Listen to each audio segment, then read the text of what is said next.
Silakan salam. Assalamualaikum warahmatullahi wabarakatuh. Assalamualaikum warahmatullahi wabarakatuh. Tadinya kami di sini ingin mempresentasikan bab 2, yaitu tentang sejarah penurunan dan penulisan Al-Quran. A. Sejarah turunnya Al-Quran kepada Nabi Muhammad SAW.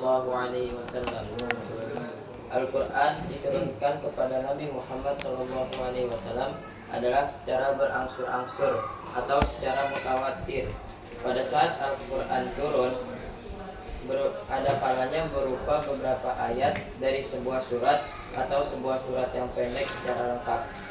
Dan waktu turunnya Al-Quran secara keseluruhan ialah kurang lebih 23 tahun, yakni 13 tahun Nabi hijrah 13 tahun waktu Nabi masih tinggal di Mekah sebelum hijrah, dan 10 tahun waktu Nabi hijrah ke Madinah. Ayat pertama dalam Al-Quran yang turun adalah ayat 1-5 yang terdapat pada surat Al-Alaq pada malam Lailatul Qadar, tanggal 17 Ramadan, pada waktu Nabi telah berusia 41 tahun, bertepatan tanggal 6 Agustus 610 Masehi. Pada saat Nabi Muhammad SAW sedang berkhulwat di dalam gua Hira di atas Jabal Nur. Baca ayat ini, Ustaz. Iya. Ayatnya yang berbunyi A'udzu billahi minasyaitonir rajim. Bismillahirrahmanirrahim. Iqra bismi rabbikal ladzi khalaq. Khalaqal insana min 'alaq. Iqra wa rabbukal akram. Alladzi 'allama bil qalam. 'Allamal insana ma lam ya'lam. Yang artinya, bacalah dengan menyebut nama Tuhanmu yang menciptakan. Dia telah menciptakan manusia dari segumpal darah. Bacalah, dan Tuhanmu lah yang maha pemurah, yang mengajar manusia dengan perantara kalam. Dia mengajar kepada manusia apa yang tidak diketahuinya.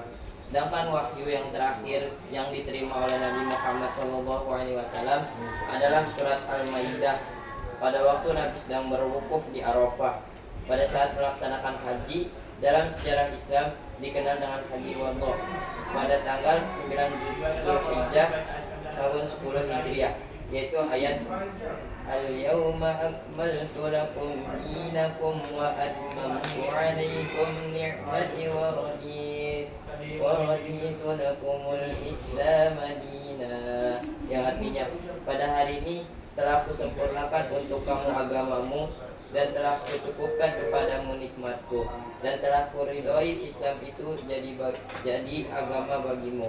Quran surat Al-Maidah. B. Periodisasi turunnya Al-Quran.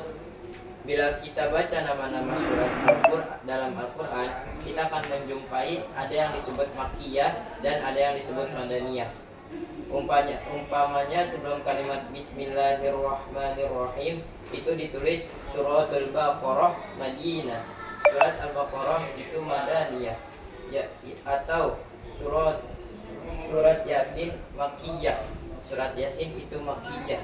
Maksud dari kalimat Suratul Baqarah Madaniyah adalah bahwa secara keseluruhan ayat-ayat dari surat Al-Baqarah itu diturunkan di Madinah, meskipun ada kekecualian beberapa ayat yang turun di Mekah.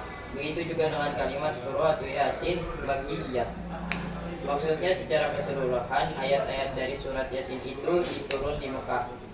Dan untuk menentukan mana ayat atau surat Makkiyah dan mana yang Madaniyah, jumhur ulama mendasarkan pada periodisasi kehidupan Rasulullah SAW yang dibagi menjadi dua periode, yaitu periode Mekah dan Madinah.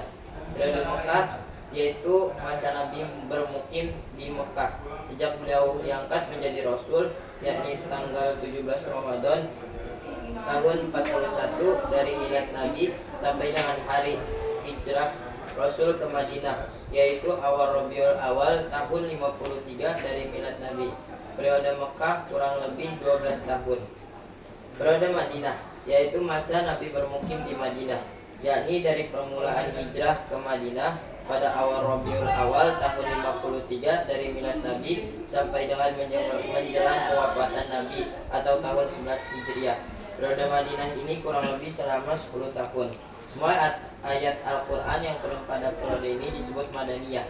C. Cara-cara Al-Quran diturunkan.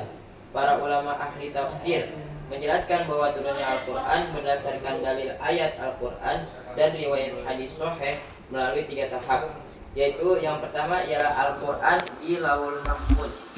Dalam beberapa ayat terdapat isyarat bahwa Al-Quran itu adalah Lauhul Mahfuz, sebagaimana firman Allah Subhanahu wa taala, Bismillahirrahmanirrahim. Wallahu min waraihim muhit. Bal huwa Qur'anun Majid fi lauhin mahfuz. Yang artinya, padahal Allah mengepung dari belakang mereka, seseorang tidak akan lepas dari kekuasaannya. Bahkan yang didustakan mereka itu adalah Al-Quran yang mulia, yang tersimpan dalam Lauhul Mahfuz. Quran Surat Al-Buruj ayat 20-22. Pada saat Al-Quran berada di Lauhul Mahfuz, hanyalah Allah yang mengetahui keadaannya. Karena waktu itu Al-Quran berada di alam gaib. Kemudian Allah menampakkan atau menurunkannya ke Baitul Izzah di langit bumi. Secara umum, demikian itu menunjukkan adanya Lauhul Mahfuz, yaitu merekam segala qada dan takdir Allah Subhanahu wa taala, segala sesuatu yang sudah, sedang, dan yang akan terjadi atau wujud di alam semesta ini. Demikian ini merupakan bukti nyata akan keagungan, kehendak dan kebijaksanaan Allah Subhanahu wa taala yang Maha Kuasa. Sebagian besar mufassir menjelaskan bahwa keberadaan Al-Quran di Lauhul Mahfuz itu seperti kodok atau ketentuan dari Allah Subhanahu wa taala, dan seorang nabi lah yang diperlihatkan oleh Allah kepadanya. Dan segala sesuatu yang terjadi di bumi telah tertulis dalam Lauhul Mahfuz, sebagaimana firman Allah Subhanahu wa taala, Bismillahirrahmanirrahim. Ma asaba min musibatin fil ardi wala fi anfusikum wala fi anfusikum illa fi kitabim min qabli an nabraha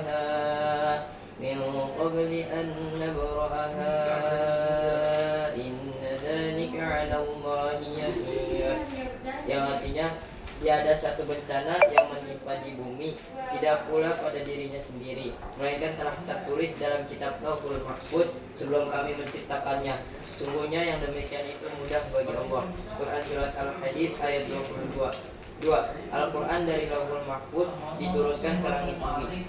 Berdasarkan petunjuk ayat Al-Quran dan riwayat Al-Hadis Sahih, dapat yang kesimpulan bahwa Al-Quran itu diturunkan pada suatu malam yang penuh berkah yang dinamakan malam Lailatul Qadar, dan terjadi malam Lailatul Qadar ialah pada bulan suci Ramadan, sebagaimana firman Allah Subhanahu wa taala, Inna anzalnahu fi lailatul qadar. Yang artinya, sesungguhnya telah kami turunkan Al-Quran pada malam Lailatul Qadar. Dan firman Allah Subhanahu wa ta'ala, Syahrul Ramadan alladhi unzila fihi al-Quran hudan linnas wa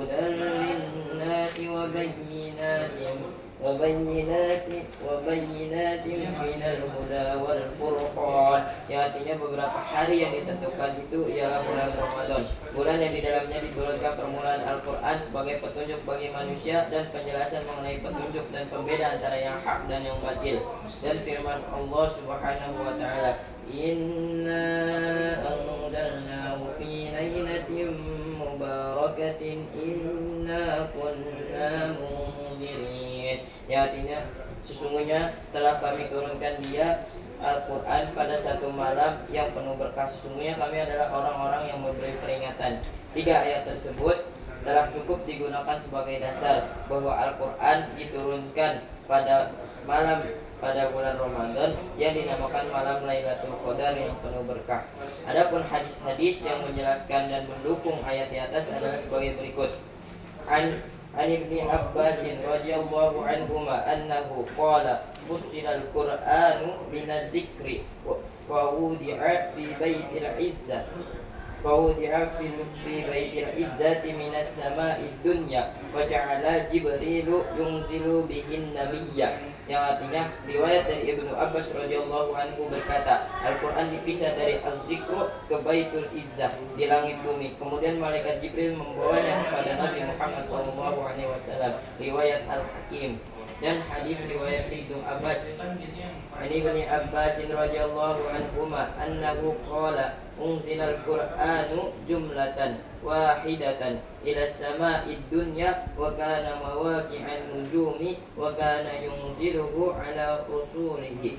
Riwayat dari Ibnu Abbas berkata, Al-Quran diturunkan sekaligus ke langit bumi. Baitul Izzah berada di mawaqi' an-nujum, tempat bintang-bintang, dan kemudian Allah menurunkan kepada Rasulnya dengan berangsur-angsur.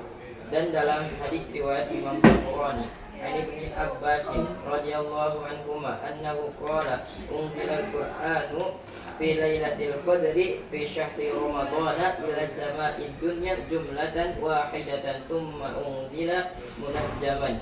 Jadi riwayat dari Ibnu Abbas radhiyallahu anhu berkata, Al-Quran diturunkan pada malam Al-Qadar pada bulan Ramadan ke langit bumi sekaligus, kemudian diturunkan secara berangsur-angsur. Kemudian Al-Quran ada yang diturunkan pada bulan Muharram, Syawal, Dzulqa'dah, Dzulhijjah, Safar, dan bulan Rabiul Awal dan bulan Rabiul Akhir. Ibnu Abbas menjawab bahwa Al-Quran itu diturunkan pada bulan Ramadan malam Lailatul Qadar, sekaligus diturunkan kepada Nabi secara berangsur-angsur di sepanjang bulan dan hari. Yang dimaksud dengan nujum adalah berangsur-angsur sedikit demi sedikit dan terpisah-pisah. Imam Asyuyuti mengemukakan bahwa Al-Qurtubi telah menukilkan hikayat ijma' ulama bahwa Al-Quran turun secara sekaligus dari Lauhil Mahfuz ke Baitul Izzah di langit pertama. Risalah dari penurunan ini adalah untuk menyatakan keagungan Al-Quran dan kebesaran bagi orang yang diturunkannya dengan cara memberitahukan kepada penghuni langit yang 7 bahwa kitab yang paling terakhir yang disampaikan kepada Rasul penutup dari umat pilihan. Imam Asyuyuti berkata bahwa seandainya tidak ada hikmah ilahiyah yang menyatakan turunnya kepada umat secara berangsur-angsur sesuai dengan keadaan niscaya Al-Quran akan diturunkan ke muka bumi secara sekaligus sebagaimana halnya kitab-kitab yang diturunkan sebelumnya. Tetapi karena Allah Subhanahu wa taala membedakan antara Al-Quran dan kitab-kitab sebelumnya, maka Al-Quran diturunkan dalam 2 tahap. Turun secara sekaligus, kemudian diturunkan secara berangsur-angsur sebagai penghormatan terhadap orang yang diturunkannya. 3. Al-Quran diturunkan dari Bait Al-Izzah kepada Nabi Muhammad secara berangsur-angsur.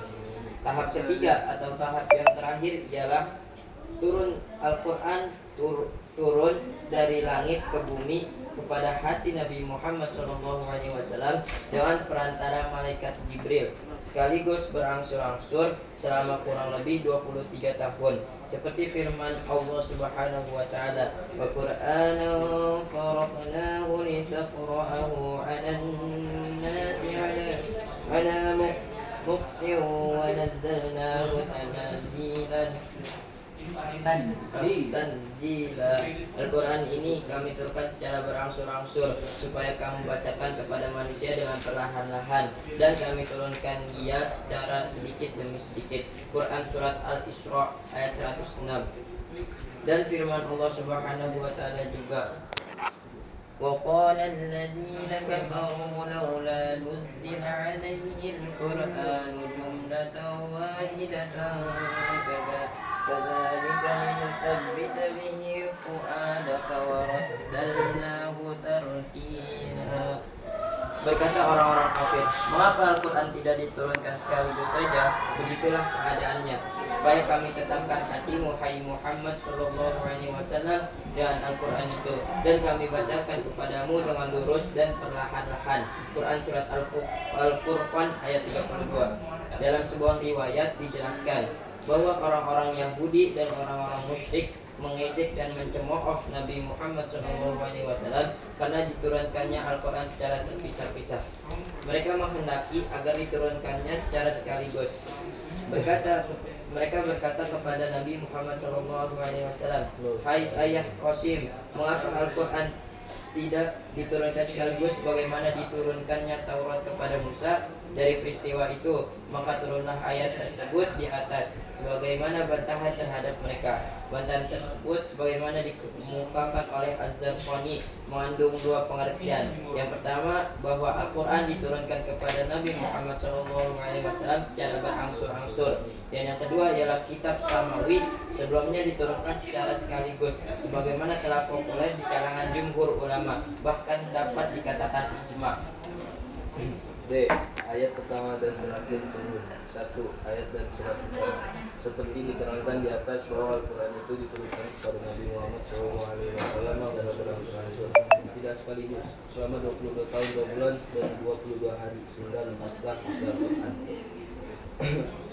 Al-Quran Al-Karim sebanyak 6.236 ayat, 114 surat dan 30 juz. Biasa dipelihara autentisitas, keaslian dan kebenarannya, utuh dan terhimpun dalam Al-Mushaf Asy-Syarif.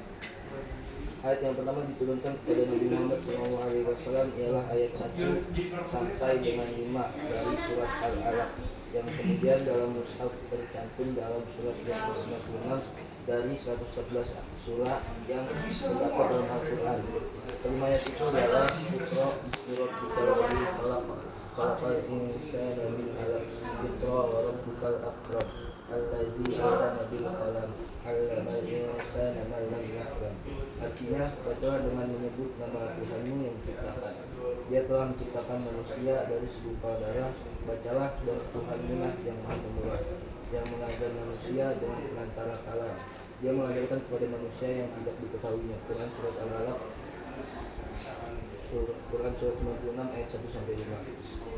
5 ayat tersebut di atas diturunkan Allah kepada Nabi Muhammad SAW ketika beliau sedang menyendiri berkhawat di Gua Hira pada malam Jumat tanggal 17 Ramadan tahun ke-41 dari kelahiran beliau, bertepatan dengan 6 Agustus 610 Masehi. Kelima ayat dalam surat Al-Alaq itulah yang merupakan wahyu pertama yang diturunkan Allah Subhanahu wa Ta'ala kepada Nabi Muhammad SAW. Dengan diterimanya wahyu dari Allah Subhanahu wa Ta'ala tersebut, maka sejak saat itu beliau dinobatkan menjadi Rasul Allah, utusan Allah kepada seluruh umat manusia guna menyampaikan risalahnya. Tauhid mengesahkan Allah Subhanahu wa Ta'ala yang Tuhan yang patut disembah kecuali Dia. Allah tauhid mengesahkan Allah Subhanahu wa Ta'ala tiada Tuhan yang patut disembah kecuali Dia, Allah yang Maha Esa, tidak beranak dan tidak pula diperanakan, menjadi rahmat bagi semesta alam, rahmat bagi alamin. Saat itu beliau berusia 40 tahun 6 bulan dan 8 hari menurut kalender Tamariyah, atau 23 tahun 3 bulan dan 8 hari menurut perhitungan tahun Syamsiah. Adapun surat Al-Quran yang mula pertama diturunkan secara lengkap ialah surat Al-Fatihah.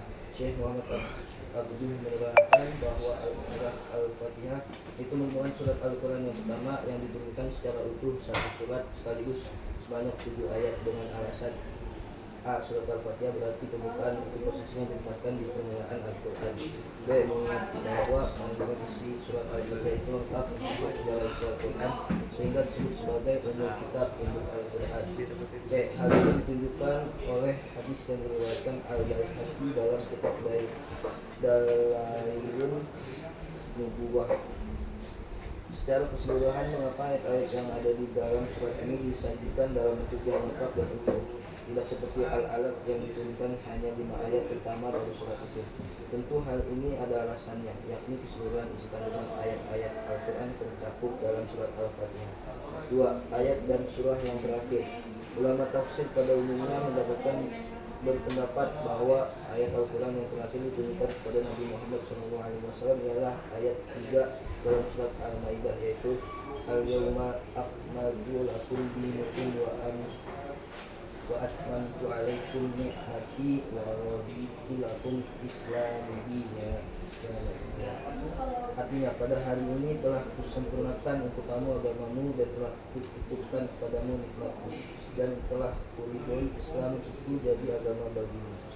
Quran surat Al-Alaq Al-Maidah Quran surat Al-Maidah ayat 19. Ayat tersebut turun di Arafah pada waktu Rasulullah Muhammad SAW sedang melakukan ibadah haji. Ternyata ibadah haji itu merupakan haji yang terakhir bagi beliau, sehingga dikenal dengan haji wado. Haji perpisahan disebut demikian karena setelah 21 hari menunaikan haji wado tersebut Rasulullah Muhammad SAW wafat. Turunnya ayat terakhir ini kepada Nabi Muhammad SAW memberikan isyarat bahwa proses penurunan Al-Quran telah selesai dan Al-Quran Al-Karim telah sempurna diturunkan Allah Subhanahu Wa Taala sebagai pedoman hidup bagi umat manusia, sehingga Allah pun telah meridhoi Islam menjadi agama dari Muhammad SAW dan umat manusia. Oleh karena Al-Quran telah lengkap, hal ini berarti tidak ada atau tidak diperlukan lagi sebuah kitab suci lain. Sepanjang 1400 tahun lebih Al-Quran mampu dihadapkan pada perkembangan ilmu pengetahuan dan seni. Adapun surat Al-Quran yang terakhir diturunkan secara lengkap kepada Nabi Muhammad SAW menurut hadis yang diriwayatkan oleh Muslim yang diterima dari Ibnu Abbas ialah surat An-Nasr, yang kemudian dikenal sebagai surat yang ke-110 dalam urutan surat-surat Al-Quran dalam mushaf. Surat An-Nasr pertolongan itu ayatnya ada 3, yaitu Bismillahirrahmanirrahim.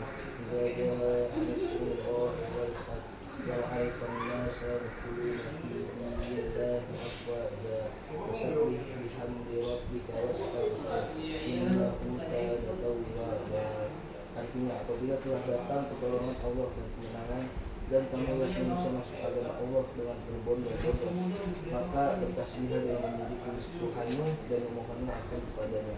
Sesungguhnya dia adalah Maha Penerima Taubat. Mengenai ayat yang terakhir diturunkan kepada Rasulullah Muhammad SAW, itu diantaranya ulama tafsir terdapat perbedaan pendapat berdasarkan beberapa riwayat, antara lain riwayat dari An-Nasa'i, Imam dan Ibnu Abbas sebagai ulama tafsir berpendapat bahwa ayat Al-Quran itu diturunkan kepada Nabi Muhammad SAW adalah wattaqu yawma turja'una fihi ila Allahi summa tuwaffatu nafsun ma kasabat wa hum la yuzlamun. Artinya, dan peliharalah dirimu dari azab yang terjadi pada waktu itu kamu semua dikembalikan kepada Allah. Kemudian masing-masing diri diberi balasan yang sempurna terhadap apa yang telah dikerjakan, sedang mereka yang sedikit pun tidak dianiaya. Quran surat Al-Baqarah ayat kedua. Quran surat 2 ayat 291. Pendapat mereka itu didasarkan bahwa setelah ayat 291 surat Al-Baqarah tersebut turun kepada Rasulullah SAW, beliau masih hidup selama 9 malam. Kemudian beliau wafat pada malam Senin 12 Rabiul Awal tahun 11 Hijriah, tepatan dengan 8 Juli 632 Masehi. Hikmah dan rahasia Al-Quran diturunkan berangsur-angsur. Allah Subhanahu Wa Taala menurunkan Al-Quran kepada manusia pilihannya Nabi Muhammad SAW dengan perantara malaikat Jibril alaihissalam, Ruh Al-Amin. Pada pembahasan sebelumnya dijelaskan Al-Quran tidak turun sekaligus, tetapi berangsur-angsur. Ada kalanya kadang-kadang sekali turun 10 ayat, 5 ayat dan seterusnya. Ada yang 1 ayat dan bahkan separuh ayat. Para ahli tafsir menjelaskan bahwa di antara ayat-ayat Al-Quran ada yang diturunkan terpisah-pisah dan ada yang diturunkan berkumpul sekaligus atau satu surat. Contoh surat Al-Alaq pertama diturunkan hanya 5 ayat. Bismillah kita malam ya'lam. Demikian juga surat Ad-Duha, pada permulaan diturunkannya hanya sampai Tatarbo. Di antara yang diturunkan dalam satu surat sekaligus adalah Al-Fatihah, Al-Ikhlas, Al-Kausar, Tabbat, Al-Bainah, An-Nasr, Al-Muwawidatain, An-Nas dan Al-Alaq, Al-Mursalat. Contoh ayat yang diturunkan sebagian saja seperti la yastawil qaulun, yang artinya tidak mempunyai unsur An-Nisa ayat 95. Wa in khaftum alai Ailatan ailatan fasawfa fasawfa yudhikumullahu min qawlihi inna sya'a innallaha alimun hakim. Artinya, dan jika kamu khawatir menjadi miskin, maka Allah nanti akan memberikan kekayaan kepadamu dari karunia-Nya. At-Taubah 28. Mengenai Al-Quran diturunkan berangsur-angsur, hal ini telah dijelaskan di atas dalam firman-Nya yang begini: wa qala alladziina kafaru laula nuzila alaihi al-Qur'anu jumlatan wahidatan kadzalika nusaddiqu bihi qawladaka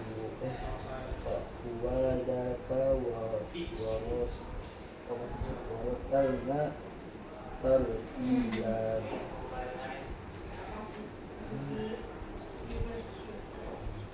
Artinya, berkata orang-orang kafir, mengapa Al-Quran tidak diturunkan sekaligus saja? Begitulah keadaannya, supaya kami tetapkan hatimu, hai Muhammad SAW, dengan Al-Quran itu, dan kami tetapkan kepadamu dengan lurus dan perlahan-lahan. Al-Furqan ayat 22.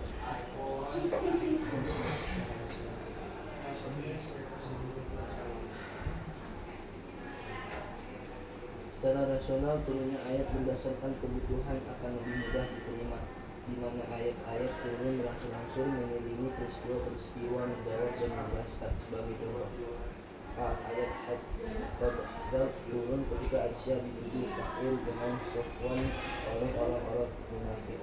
Lihat kisahnya dalam Al-Quran surat An-Nur ayat 11 sampai ayat 21. B. Ayat kiblat turun setelah hijrah dan setelah kaum muslimin berkiblat ke Baitul Maqdis beberapa bulan. Allah berfirman, wala ya'tunaka linnasari ila ja'naka bil haqqi wa ahsana tafsira. Artinya, tidaklah orang kafir itu datang kepadamu membawa sesuatu yang ganjil, melainkan kami datangkan kepadamu sesuatu yang benar dan yang paling baik penjelasannya. Al-Furqan ayat 23.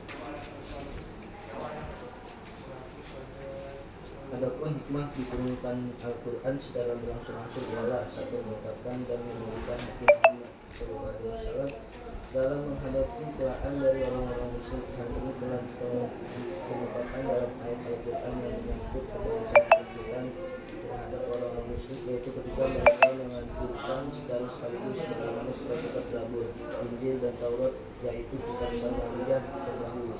Kemudian Allah menjawab dengan firman-Nya, kadzalika yusaddiqu bihi uwadaka warattalnahu tartila. Artinya, demikianlah supaya kami berbuat hatimu dengannya dan kami membacakannya kelompok demi kelompok. Yang dimaksud dengan meneguhkan hati Nabi adalah sebagai pembelaan Allah serta penguat bagi seorang Rasul Allah terhadap tindakan utamanya dalam menghadapi penganiayaan terhadap dirinya dan pengikutnya. Dua, dengan secara berangsur-angsur mempermudah Nabi dalam menerima wahyu, karena turunnya wahyu Al-Quran merupakan yang berat. Al-Quran merupakan alam Allah, tentunya memiliki keagungan dan kehebatan luar biasa. Seandainya Al-Quran itu diturunkan di atas bumi manusia, bumi itu akan hancur dulu karena kehebatan dan keagungannya. Bagaimana firman Allah SWT, "Lau anzalna hadzal Qur'ana ala jabalin la'ra'aitahu khashi'an mutasaddian min khashyatillah wa tilkal amsalu nadribuha linnasi la'allahum yatafakkarun." Artinya, kalau sekiranya kami memberikan Al-Quran ini di atas bawah bumi, pasti kamu akan melihatnya tunduk, berpecah-belah disebabkan takut kepada Allah. Dan perumpamaan itu kami buat untuk manusia supaya mereka berpikir. Al-Hasyr ayat 21. Telah dijelaskan oleh Siti Aisyah radhiyallahu anha tentang keadaan Rasulullah ketika turun kepada Al-Quran dan apa yang didapatkan Rasul daripada kepayahan pada turunnya ayat. فقالت رأيت فقالت رأيته ينزل عليه وحيوف يوم شديد البرد فيغسل عنه وأن جبينه وتستشرب على Ibnu Aisyah radhiyallahu anha berkata, sungguh saya melihat ketika turun wahyu pada hari yang sangat dingin, lalu wahyu itu terputus sedangkan teman beliau mencukupkan keringat. Hadis riwayat Al-Bukhari. Itu sejarah penulisan Quran tuh terakhir itu kan hikmahnya tadi itu tinggal di baca sendiri itu hikmahnya. Al-Quran cuma bersama ansur kan diantaranya itu tadi. Kemudian sekarang sejarah penulisan Quran. Sejarah penulisan Al-Quran. Sejarah penulisan Al-Quran secara konsepsional dapat dibagi menjadi 3 periode, yaitu Nabi Muhammad SAW. Nabi Muhammad SAW ini menunjukkan beberapa sahabat yang pandai baca tulis sebagai penulis wahyu, seperti Muawiyah, Zaid bin Thabit, Ubay bin Ka'ab, Khalid bin Walid, dan sahabat lainnya. Nabi Muhammad SAW sendiri yang menyatakan penulis setiap wahyu yang diterimanya dan meletakkan urut-urutannya sebagai sesuatu dengan petunjuk Allah melalui malaikat Jibril, sebagaimana Nabi Muhammad bersabda, "Wa'u hadhihi suratatil mawdi'il ladzi yadkhulu fihi kaza wa kaza." Artinya letakkan surat ini pada tempat yang disebutkan di dalamnya ungkapan ini dan itu.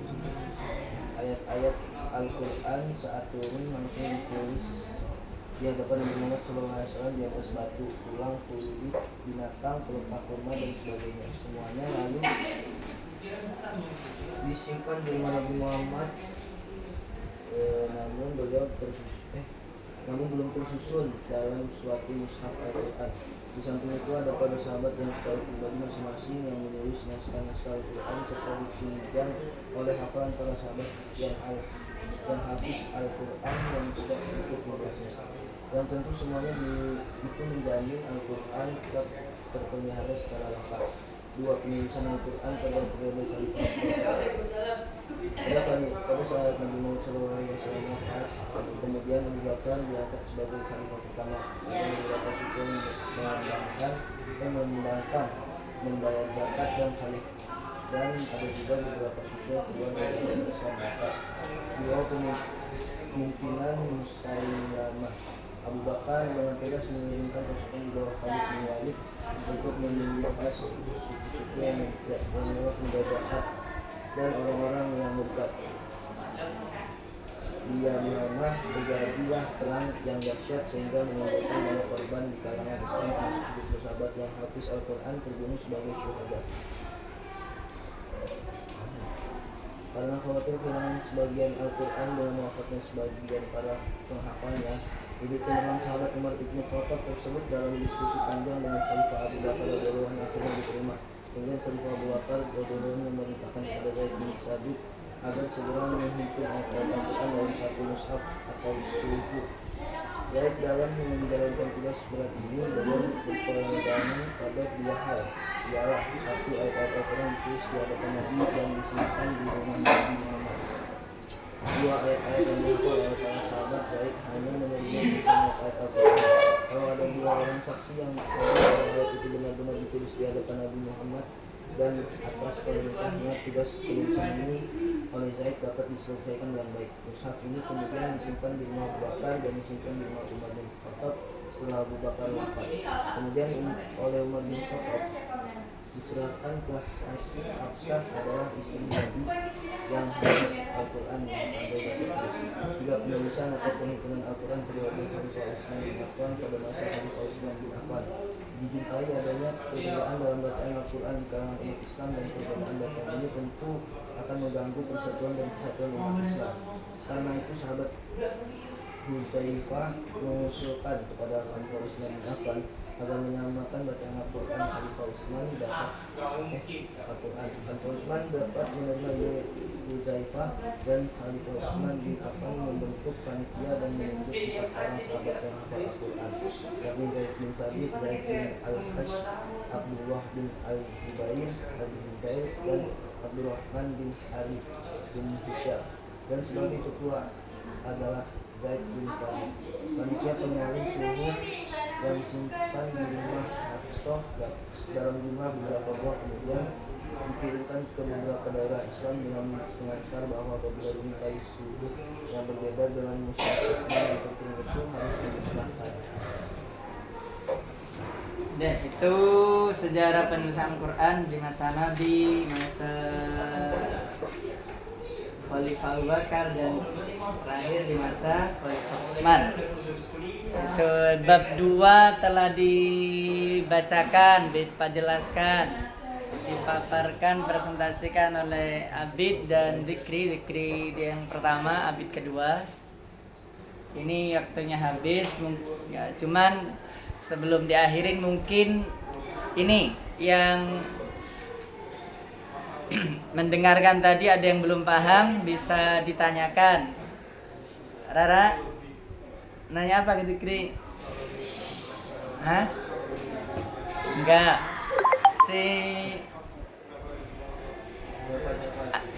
Siapa? Iya, enggak mau, siapa yang mau nanya? Enggak ada. Adit. Dit. Adit enggak mau berani. Silakan yang mau nanya, waktunya sebelum diakhirin. Jadi kan ada yang baca, didengerin, terus yang nggak paham bisa ditanyakan. Silakan Rara, nanya apa Zikri? Rara mau nanya, dengerin gini. Hah? Bilang nggak? Gini. Saya Zikri sama nanya. Itu minggu depan Rara ya. Sis, Happy nanya apa? Hah? Itu siapa? Cahaya. Nanya apa ke Abid? Cahaya mau nanya tuh Bid. Enggak ada. Nanya apa? Tadi yang dibacain mungkin kurang kedengaran atau kurang jelas, bisa ditanyakan biar diterangin lagi. Nanya apa? Bukunya nggak ada, gimana? Itu dipinjam. Oh. Nanti ujian gimana gak ada bukunya? Ini, ayo silakan yang mau nanya, waktu 2 menit, 3 menit. Adit. Dit. Astagfirullahaladzim. Bangunin orang.